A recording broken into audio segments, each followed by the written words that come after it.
It got a man a thinking, see? I was wondering what kind of underthings you're wearing today. Paul, what do you want to know about my underthings? Well, I wondered if you're wearing those Carter Spanky briefs or those pantaloons I got you in Dodge City last year. Paul, don't you ever call me again on this newfangled talker box. Don't worry, Mom, I satisfied my urge while you were up on your high horse. Went better last night, Mark. So my manager's here and two lovely assistants. And, you guys want to come up? I just wonder, you know, where the Me Too men go, because I got friends that are Me Too men, you know, and they can't be here, they can't be at a restaurant, they can't make a living, they can't be anywhere, you know, they're kind of like lepers, right? So I figured they're sort of like, they're like on an island somewhere or something. I call it Predator Island. Where all the Me Too guys live, you know. Cosby meets you on the dock. Welcome to Predator Island. Would you like a pill? Arnold's the host. Yes, welcome to Predator Island. Where we hunt predators. Up on the hill is Harvey Weinstein. He's turning into a super predator. Let's listen in. Charlie Rose is next to him with his robe out completely. Tom Brokaw, what are you doing here? Well, I just leaned in for an inappropriate kiss. What? I told you, I leaned in for an inappropriate... What? 25 years ago, I leaned in for an inappropriate kiss, and now I live on Predator Island. Let's move on. So many predators. Let's move this. Just run and get him. You get the reference? The head of CBS? Okay. Former head, he's on Predator Island now. Woody Allen, what are you doing here? Yeah, great. I married my stepdaughter, and now my look-alike Sinatra's son has it in for me. All right. Let's go say hello to Roseanne Barr. She lives in Racist Lagoon.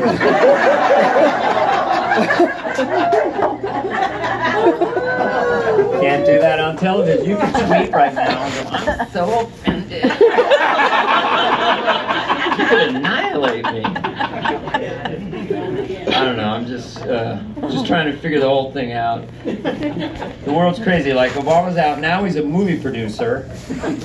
Obama's a movie producer. I want to pitch a movie to Barack Obama and Michelle. How cool would that be? Just walk in there and he's like, okay, Dana.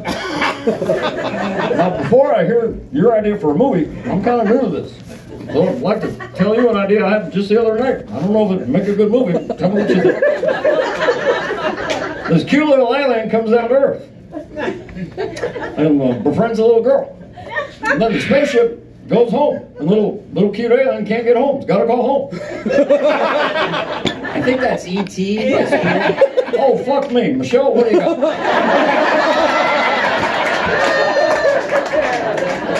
That's the kind of thing I'm moving. It's so much entertainment. Like, what if Trump gets the Nobel Prize? Well, he might if he solves North Korea. I would pay to see that. I would pay just to see his acceptance speech. I love the Nobels. I love the Nobelians. You're tremendous people. The Nobelians. Tremendous Nobels. I like prizes. I like surprises, Cracker Jacks. I always like Cracker Jacks. Tremendous people. Many people are saying Cracker Jacks, caramel corn, a prize in every box. A ring that is also a whistle. Who would think? Many people are saying. I can't think of what else to do here. Tapestry. What, is that your business or? Coach, Kate Spade. Our daughter's works for Coach. And they conglomerated into tapestry. Oh, your daughter's into fashion? She's an attorney. Yeah, and she's an attorney? Yeah. Proud much? our 38th wedding anniversary. Now, does the daughter send you, subsidize you at all financially? Absolutely. The pocketbook is worth $1,000 there, so. Wow, so she's an attorney who also is a fashion designer? Attorneys. You have 2 attorneys? And a doctor. And a doctor. And a surfer? Surgeon. So you have 4 kids, 2 attorneys, a doctor, and a surgeon. And a partridge in a pear tree? It's like a song. All women. All women, 2 doctors, a surgeon. Well, you're just proving my point. Anybody have sons? They're trying to figure out what they really want to do. You've got, oh my God. Oh, I know that about my kids. Your kids are great. But I don't have 2 surgeons. No, a surgeon, a doctor, who's jealous of the surgeon. And they have a lot of issues. They both have Klonopin. They have anxiety. Everybody has issues. The 2 attorneys are they defense attorneys? The prosecuting attorneys? No, they're corporate attorneys. Corporate. Taking the money. Not kidding. No, I'm so proud. No wonder you're so light and happy. It's our wedding anniversary today. And your wedding anniversary is right now? Today. 38. Today? Oh! All right, pick something, maybe one of these stories or some of these. Or pick something, I'll do a bit, any bit, just for your wedding anniversary. Aww. See, no man would say, did you say it? Oh my God, no, that's good. That means you're... My daughter. Oh, this is your daughter? Are you an attorney? Are you a doctor? You know what I'm Cardiologist? You're not in the business, are you? Actors? Musician? Does it? John Person? No. Why can't we just be people? Don't worry. All this stuff is fool's gold. Don't compare and despair. Don't be jealous, because it seems like... Excuse me, I'm talking.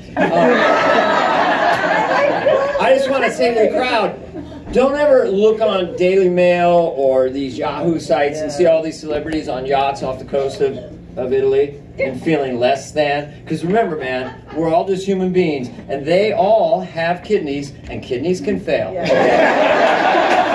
Just remember that. Don't think, oh my God, they're living an amazing life. You look at these people and they look sad. It's much better to be here than on a yacht off Italy. All right, what do you got? But I heard you on Howard Stern, and I heard you on your... Howard Stern. I'm a huge Beatle fan. Beatle fan, all right. That's so great. That's so great. Well, I love doing the Beatles. That's great. I love doing the Beatle accent, you know, because it's very, when I do it, it's like the early Beatles, like Paul McCartney, you know, sort of from the cartoon, you know. Like if you talked about today's trial, you know, the big, you know, they had a big whoop-de-doo, you know. Because Trump, you know, he said he needed a, you know, judgy.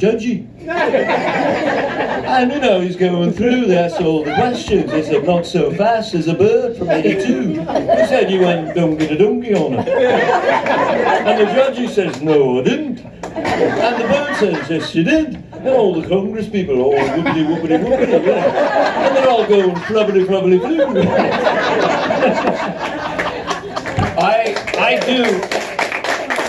Thank you. You're a very nice guy.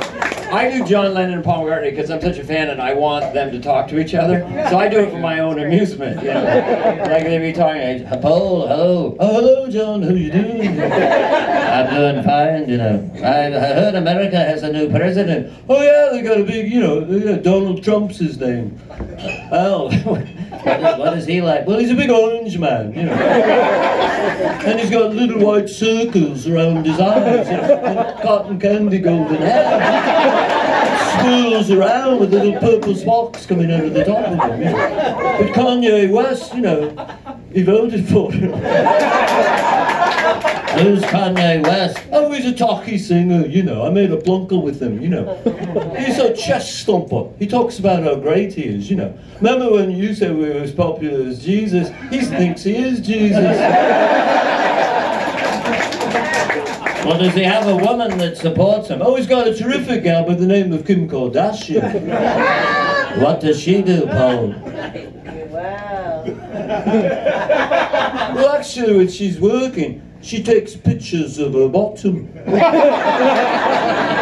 You mean with a Polaroid camera? No, in the future, John, everyone's got a baby television in their pocket with a little camera on it.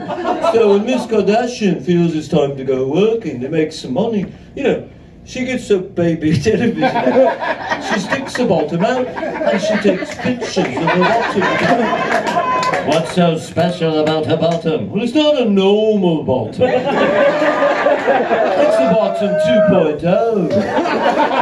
It's like God made a fanny and attached a person as an afterthought.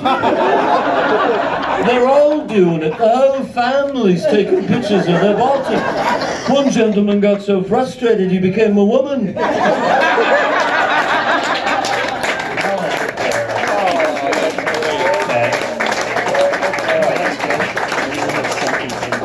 Here's two. There's kind of fledgling bits. This is my main outline right now. Just what? Yeah, I know. Well, they're in my pocket. I can't write in a linear fashion. You have 5 seconds. He's got a boyfriend. He's got a boyfriend, okay. And why leave home? Why leave home? Oh, well, why leave home's not, but yeah. I'm always impressed by people that leave home because you have cool snacks, you got incredible television, and everything, and then you're here though. So I would never go out to a show. I'm completely agoraphobic loner. I'd be in my house when. What was the one you guys had? He's got a boyfriend. Oh, that was just me giving advice to my sons about men and women and telling them, you know, to respect women. And really the nature of men and women are different though. I mean, women do like a strong man, you know, the muscles and the shoulders, the strength of a man. But they also do want a man who's sensitive and can understand their needs. But ladies, you can't have that guy. Because that guy's got a boyfriend.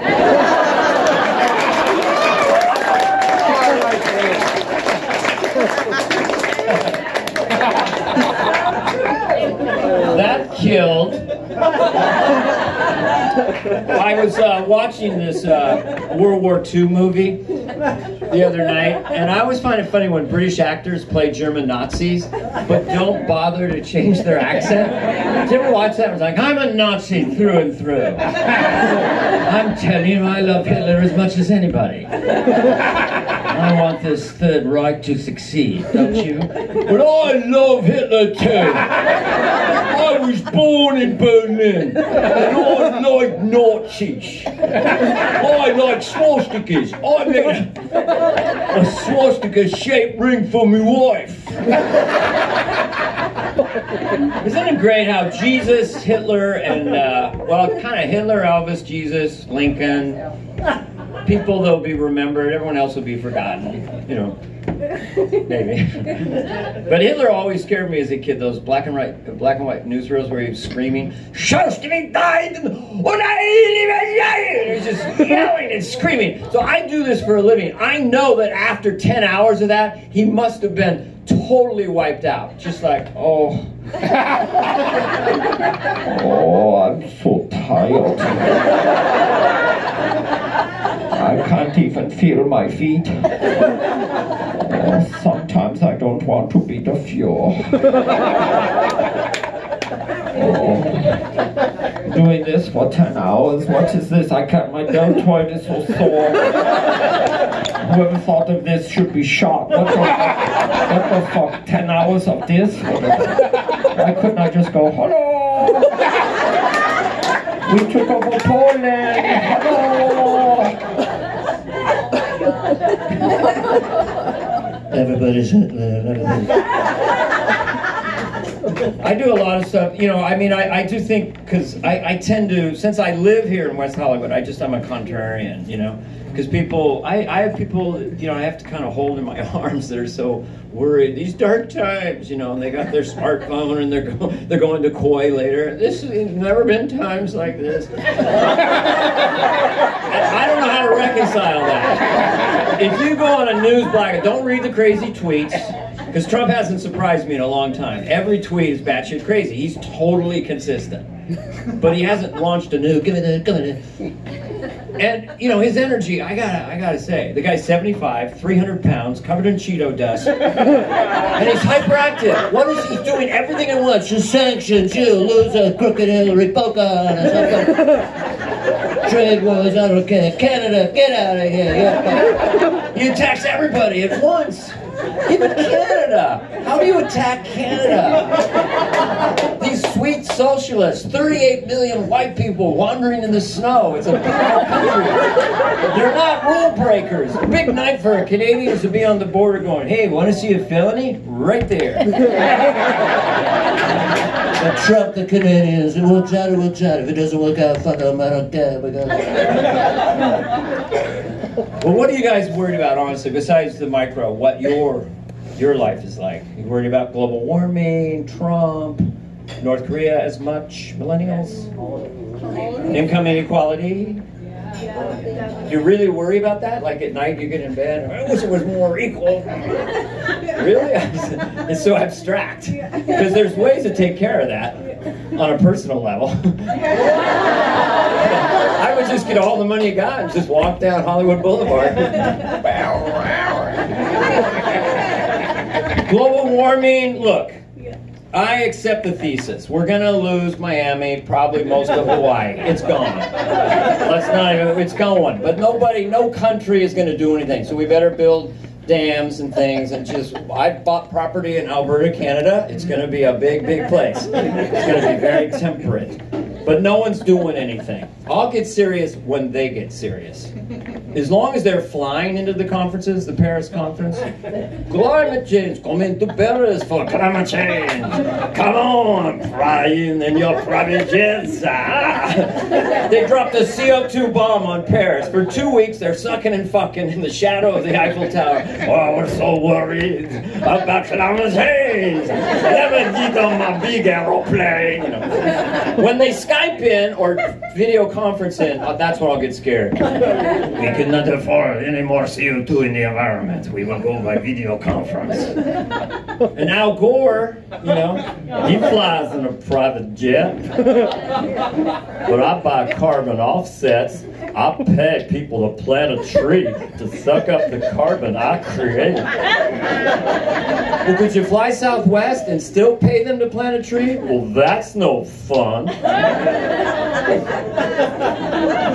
But I will pay for his Broadway show. He has an off-Broadway show, 6 weeks, Al Gore, I Told You So, where he's going to sing and dance about climate change. It's out in the spring in New York City. I would pay to see that. I told you we're getting hot. You believe me not. The seas are rising. I'm not hypnotizing. The ice is melting. We are sweltering. We are getting hot. I shit you not. See, climate change is fun. Here, try another one. I don't want to be responsible. I take requests.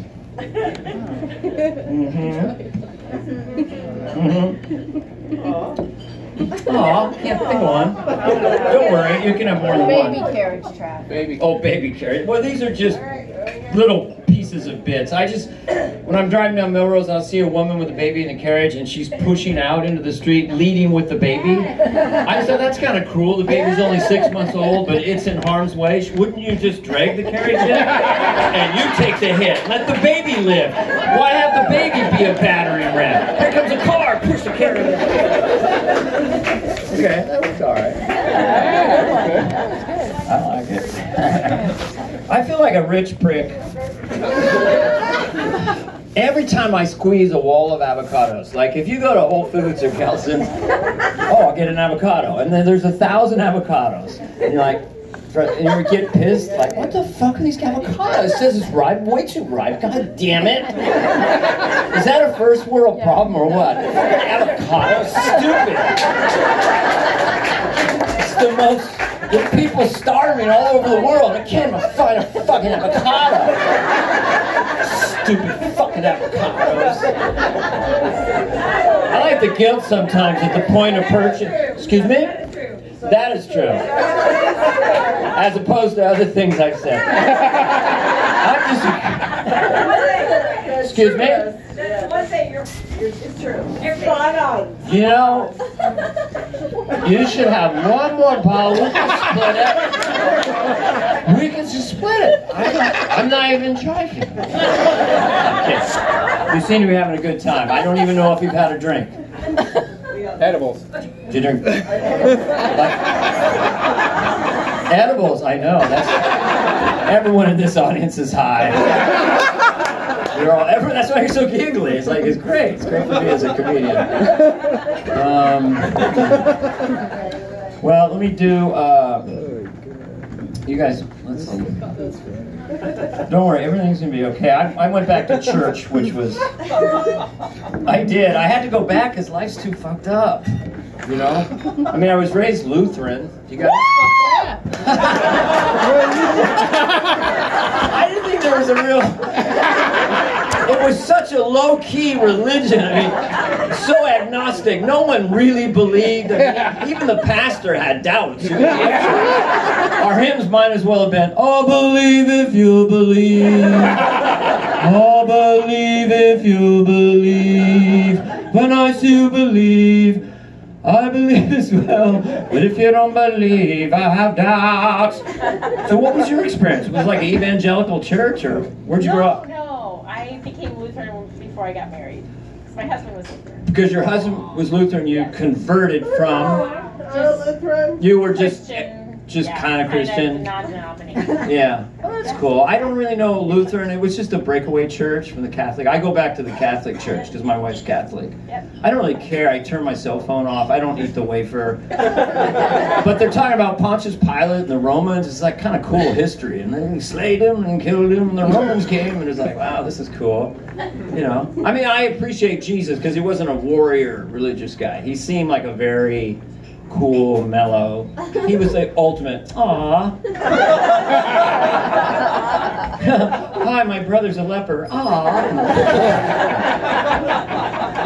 But Jesus, when you think about what he went through, that is the sort of analogy of the church. You know, he was there at the Last Supper, and Jesus says, one of you will betray me. Remember that? Matthew said, is it me, my Lord? And Jesus said, no, my son. And Luke said, is it me, my Lord? And Jesus said, no, my son. And Judas said, is it me, my Lord? And Jesus said, is it me, my Lord?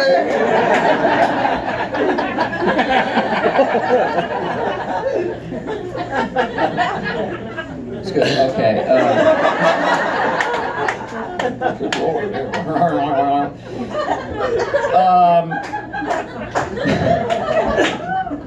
Let that one settle.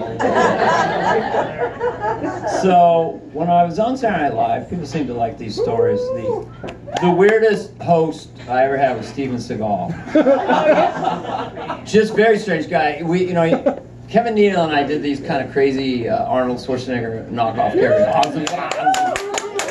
So, Steven Seagal comes on the show, and we write a sketch, and we're reading it in the read-through with Steven, and it's like, Arnold is stronger than you, and you're like a little girly man, all that stuff, you know. Arnold could flick you his little finger, and you fly across the room and land your own baby poop, and all that. And so the sketch gets on. I don't know what he's thinking about it, and we're rehearsing on the sound stage, and we go through it. Arnold could beat you up, and you're a little puny man compared to Arnold, you know. And then after one pass, he just walks away. And he's just standing 50 feet away, just staring like this. And we're supposed to start again. I go, I don't know, I'll talk to him, Kevin. So I walked over and go, Steven, are you okay? And this is what he said, quote, I'll never forget it. He looked off, didn't look at me, and he said, I just wish Arnold was here so I could kick his fucking ass. Isn't that amazing? 6 months later, I see Arnold in a restaurant in Santa Monica with a big cigar, and I went up to him, Arnold, I see this guy's a host, and he says he'll kick your ass and this and that. And Arnold just leaned back and went, is that the fact?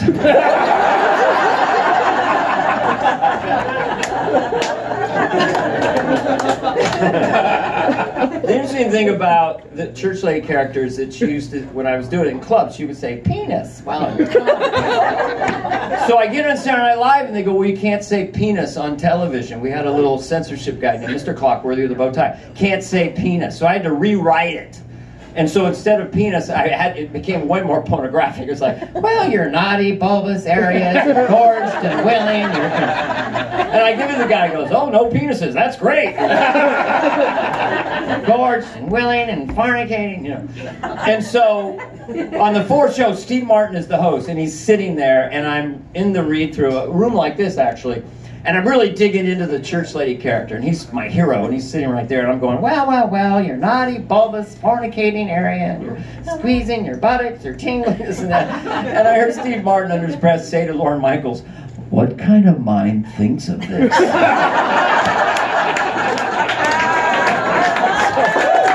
never felt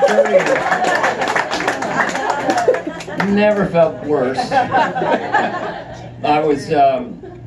let's see, 5 kids. Dad was a high school teacher. We weren't all lawyers and doctors and surgeons. What kind of surgeon? That was her doing. Ear, nose, and throat. Ears, nose, and throat. And yeah, it's so specific. I love that, doctor. Yeah, I do ears, nose, and throat. She's called an What do you do? I do toes, balls, and ass.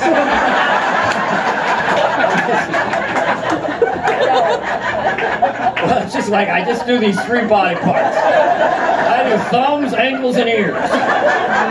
Ears, nose, and throat. What if a shoulder blade is looking a little funky? Could you look down at the fucking shoulder blade? Nope, I stop at the throat. There's a goiter of the size of a football coming off your shoulder, but that's not my turf. I go for the ears, the nose, and the throat. Don't even talk to me about eyes. I know glaucoma when I see it, but that's not my turf, bitch. Give me an ear, give me a nose, and give me a throat.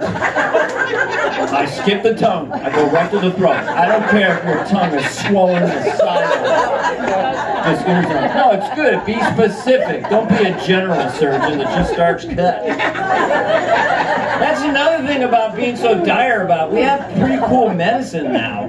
Like people say it's the darkest time ever. It's the worst time to be alive. Really? In 1820, the best doctor in the town, all he could do was take blood out of him. That was it. He's got a fever. Bleed him. What? Are you questioning me? I'm a doctor, damn it. Not just ears, nose, and throat. I do the whole body. Take half his blood out. We didn't have any medicine. The Native Americans were better than us. They had the medicine man with the rattler. Hey, oh my. Guys down there have a massive heart attack. Hey, oh my. They stick an ice cube up your ass in 1902. That was it. You had some kind of growth, and stick an ice cube up your ass. No, this is what medicine was. People think it's worse now. Corporate attorneys, ears, nose, and throat, and a general doctor, general practitioner. Neurosurgeon. Neurosurgeon? But then you have 2 surgeons. You guys are playing coy with me. The story gets better because it's too embarrassing. 2 lawyers, 2 surgeons. We've been married 30 years. We smile all the time. 2 lawyers, 2 surgeons. 2 lawyers, 2 surgeons. That's all how we make our babies. A lawyer, a surgeon. That's what we do. A lawyer, a surgeon. They'll drive you through to the end. They make money and they don't cause any harm. Oh, I'm not telling anything but a nice little yarn. She's a neuro. He's a surgeon. Now what? There's a neurosurgeon, brain surgeon, and what other kind? No. Ear, nose, and throat. Oh, ear, nose, and throat. Surgeon. Okay, cool. You know what? I don't know your family. I kind of like the neurosurgeon better. We're just accountants. You're what? We're just accountants, CPAs. You're accountants and CPAs? Yeah, It's a total professional family. Yeah, but... They're lawyers and surgeons, and the parents do the books. You couldn't invent this family, even if you were a cook. They're lawyers and surgeons and CPAs. Let's say hurrah and hey, hey, hey. They're parents of the year. Parents of the year. All they make is attorneys and lawyers, attorneys. That's all they do is make surgeons and doctors. Ears, nose, and throat. Don't talk to me about the balls. Ears, nose, and throat. I don't care if you got a goiter on your chest. I'm ears. I'm nose. I'm throat, throat, throat. And we'll keep the books from the IRS. We hide their income every day. We commit fraud with a pen all the way. We are shuffling things and taking illegal deductions. Oh, hey, shuckins. I'm singing a lot tonight. But I don't have a silver spoon. People might look at me and go, wow, he's got it made, man. I am a millionaire. So if I levitate the room or play to dead silence, it won't affect me, but I do it for fun. I have to say that because my wife says, you got to tell him you're a millionaire, because otherwise they might think, what's he doing? But my last job as a waiter, you know, I was a dishwasher first, and a damn good one. Then I was a busboy, then I was a waiter. And I was up near San Francisco, a little dinner theater nearby, the Circle Star Theater. So I waited on a lot of people. When I was a busboy, I did room service. Little Richard, I brought him food. Whoa. And he answered the door completely naked, not kidding. Have you been to see the show? I was like, I'll never forget that. Michael Jackson and the Jackson 5 stayed there for a week. And I would bring Michael Jackson a plate of raw carrots.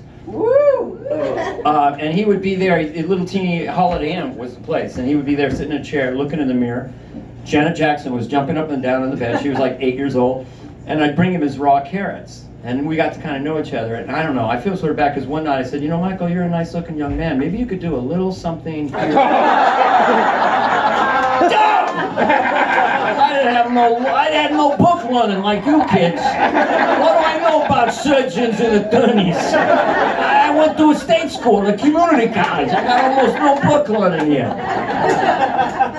So then, I was a waiter in the restaurant. I waited on George Carlin. Brought him a bowl of oatmeal without missing a beat. He went, oatmeal. Drop the A and you have atmeal. Then he looked at my shoes. He goes, shoes. Everyone needs shoes. Big shoes, little shoes, green shoes, yellow shoes, tall shoes, short shoes, boy shoes, girl. Shut the fuck up. Okay. He liked to make lists, but it ruined. Then I brought Richard Pryor a Denver omelet. Richard Pryor. I got his table. He orders a Denver omelet. I bring it to him. Really nervous. I go back. I take the omelet. He looks up at me, says this quote just like this. Whoever made that omelet can suck my dick.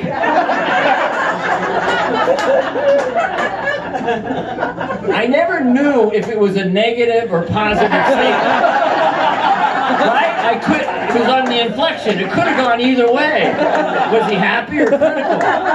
10 years later, I'm in a movie with Richard Pryor, and I had to know what he meant. But I didn't want to ask him directly, so at lunch he sit next to me. I took a bite of a cheeseburger, and I said, whoever made this cheeseburger can suck my dick. And Richard Pryor goes, you must love that cheeseburger.